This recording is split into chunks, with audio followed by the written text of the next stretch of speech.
আসসালামু আলাইকুম, সবাই কেমন আছেন? আশা করি ভালো আছেন। আলহামদুলিল্লাহ, আমার সৌদি আরবের আজকে 13ই ফেব্রুয়ারি। আজকের দিনে আমার 6 বছর পূর্ণ হয়েছে। আমি আজকের দিনটা সৌদি আরবে প্রথম আসছিলাম। 14 ফেব্রুয়ারি আমার প্রথম দিন ছিল সৌদি আরবে, ঠিক আছে। এই দিনে মানুষের ভালোবাসার দিবস। আর আমার হলো এই সৌদি আরবের মানে 6টা বছর পূর্ণ হয়েছে। সবাই আমার জন্য দোয়া করবেন। আমি যেন খুব তাড়াতাড়ি, আমার একটা স্বপ্ন আছে ইউরোপে যাওয়ার।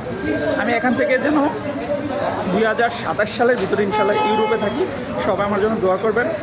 আর আমাকে যারা চিনেন অবশ্যই আমার পেজটাকে ফলো করবেন, আমাকে সাপোর্ট করবেন, বেশি বেশি ভালোবাসা দিবেন, আমার কাছ থেকে ভালোবাসা নেবেন। সবার জন্য আমি দোয়া করি, আমার জন্য দোয়া করবেন। আমার প্রবাসের জীবনটা যেন সুন্দরভাবে কাটে। আমার মানে কি বলবো, আমার 6টা বছর চলে গেল জীবন থেকে এই বিদেশের মাটিতে। সকল প্রবাসী ভাইদের স্যালুট, আর আমার জন্য দোয়া করবেন। সবাই ভালো থাকবেন। আসসালামু আলাইকুম।